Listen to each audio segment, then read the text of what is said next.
நமக்கு நிறைய கற்பனைகள் இருக்குது, தேவைகள் இருக்குது, ஆசைகள் இருக்குது. எல்லாத்தையுமே நம்ம என்ன பண்ணுவோம்னா ட்ரீம் பண்ணும்போதே கூட இன்றைக்கி நான் இந்த வேலை செஞ்சிட்ருக்கேன், எப்பாவது ஒரு நாளைக்கு அந்த ஒரு அனுபவத்தை நான் என் லைஃப்பில் ஏற்படுத்திக்கணும், என்றைக்காவது ஒரு நாள் அந்த கண்ட்ரியை நான் விசிட் பண்ணிடணும், இல்லை இந்த இலக்குகள் பார்த்தோம்னா ஒரு 2 இயர்ஸ்க்குள்ளே அது எப்படியா நம்ம லைஃப்குள்ளே கொண்டு வந்துடணுன்னு நம்ம எதிர்பார்ப்புகள்லேயே ஒரு கேப் கொடுப்போம். அதாவது ஒரு லேட்டாக மேனிஃபெஸ்ட் ஆனால் பரவாயில்லன்ற மைண்ட் செட் நமக்குள்ளே இருக்கும்.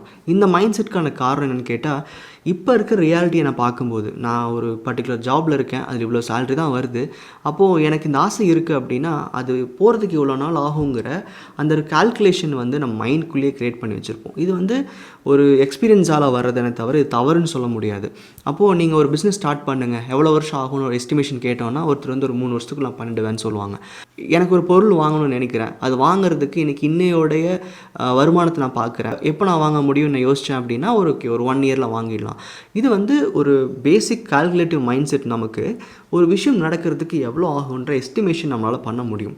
ஆனால் ஈர்ப்பு விதி மாதிரியான விஷயங்கள் நீங்கள் பயன்படுத்தும் போது, இந்த எண்ணம் அளவிலான ஒரு மேனிஃபெஸ்டேஷன் ப்ராசஸ் நீங்கள் கொண்டு வரும்போது, நேரம், காலம், அளவு அப்படிங்கிறது வந்து அதுக்கு தெரியாது. நம்ம கான்ஷியஸ்க்கு ஒரு விஷயம் வேணும்னா வேணும், அவ்வளோதான். அதுக்கு மேலே நீங்கள் அன்கான்ஷியஸாக கொடுக்குற டைம் ஃப்ரேம் இருக்குது இல்லையா, அதாவது உங்களோட எக்ஸ்பீரியன்ஸஸ் மூலமாக நம்மளே யோசிச்சு வச்சுருக்க டைம் ஃப்ரேம் கொடுத்துட்ருப்போம் இல்லையா, அது இல்லாமல் ஒரு கோலை செட் பண்ணுறீங்கன்னா அந்த கோலுக்கு இன்டைரக்ட் டைம் ஃப்ரேம் வைக்காதீங்க. நான் முதல்ல சொல்லியிருப்பேன், டார்கெட் செட் பண்ணி டேட் செட் பண்ணி நீங்கள் வந்து மேனிஃபெஸ்ட் பண்ணக்கூடாதுன்னு சொல்லியிருப்பேன். அது கோல் செட் பண்ணும்போது இப்போ நான் சொல்கிறது வந்து நம்மளை அறியாமையே நம்ம ஒரு டைம் ஃப்ரேம் வச்சுருப்போம் நம்ம கான்ஷியஸ்குள்ளே. ஸோ அது இனிமேல் வேண்டாம். நீங்கள் ஒரு விஷயத்தை ஈர்க்கணும்னு முயற்சி பண்ணுறீங்கன்னா அது எனக்கு இன்றைக்கி வேணும்னு நினைங்க.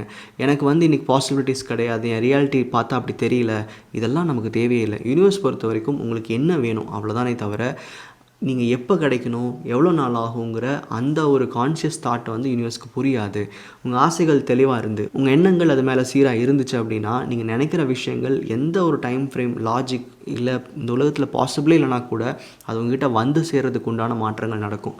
இப்போ நான் அது சொல்கிறது பார்த்தா ஒரு லாஜிக் இல்லாத மாதிரி இருக்கே, ஒரு பிஸ்னஸ் ஸ்டார்ட் பண்ணுறதுக்கு ஒரு 3 வருஷம் ஆகும், அது எப்படி நீங்கள் இன்றைக்கே வேணும்னு சொல்ல முடியும் அப்படின்னு கேட்டால், அட்லீஸ்ட் உங்களோட கான்ஷியஸ் தாட்ஸாவது அந்த அளவுக்கு பவர்ஃபுல்லாக இருந்துச்சு, தேவைகளை வந்து நீங்கள் சரியாக சொல்லி கொடுத்துருந்தீங்க கான்ஷியஸ்க்கு அப்படின்னா அன்றைக்கே நடக்காட்டியும் பரவாயில்ல, ஆனால் அந்த பிஸ்னஸ்க்குள்ளே மூவ் ஆகிறதுக்கு உண்டான ஒரு டேர்னிங் பாயிண்ட் உங்கள் லைஃப்பில் நடக்கலாம்.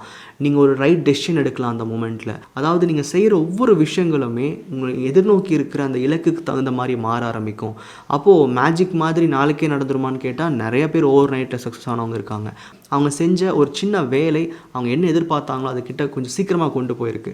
ஸோ ஒரு குயிக் மேனிஃபெஸ்டேஷன் எதிர்பார்க்குறீங்க, ஒரு லைஃப்பில் வந்து ஒரு ஃபாஸ்ட்டாக லைஃப் மூவ் ஆகணும்னு நினைக்கிறீங்க அப்படின்னா உங்கள் அல்டிமேட் கோல்ஸ் நீங்கள் வச்சுருப்பீங்க இல்லையா, அதுக்கு ஒரு டைம் லைன் மனசுக்குள்ளே வச்சுக்காமல் அது எனக்கு இன்றைக்கி வேணும், இப்போ வேணுன்ற அளவுக்கு எண்ணங்களை போடுங்க, அதுக்கான முயற்சிகளை செய்யுங்க. அப்போ உங்கள் எண்ணம் அளவுலையாவது அந்த தேவை இப்போ எனக்கு வேணுங்கிற அந்த உணர்தலை கான்ஷியஸ்க்கு நீங்கள் எஜுகேட் பண்ணிட்டீங்க அப்படின்னா கண்டிப்பாக அதுக்கு உண்டான எல்லா மாற்றங்களையும் ரொம்ப குயிக்காக பண்ண ஆரம்பிக்கும். ஸோ உங்கள் தாட் இந்த ப்ரெசன்ட் டென்ஸில் அந்த சந்தோஷங்களை அனுபவிக்கிறதுக்கான அந்த முயற்சி தான் நீங்கள் ஒரு விஷயத்தை ரொம்ப குயிக்காக லைஃப்பில் மேனிஃபெஸ்ட் பண்ணுறதுக்கான ஒரு வழி.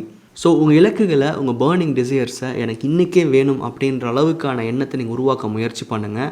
நீங்கள் ப்ராசஸாக பண்ணும்போது கிராட்டிட்யூட் எழுதினாலும் சரி, அஃபர்மேஷன் எழுதினாலும் சரி, அந்த சந்தோஷங்களை நீங்கள் அனுபவிக்கும் போது அந்த பொருளோ அந்த பணமோ இல்லை வந்து அந்த எக்ஸ்பீரியன்ஸோ இல்லை அந்த ஹாப்பினஸோ இன்றைக்கி வேணும் அப்படிங்கிற எண்ணத்தில் மட்டும் மேனிஃபெஸ்ட் பண்ண முயற்சி பண்ணுங்கள்.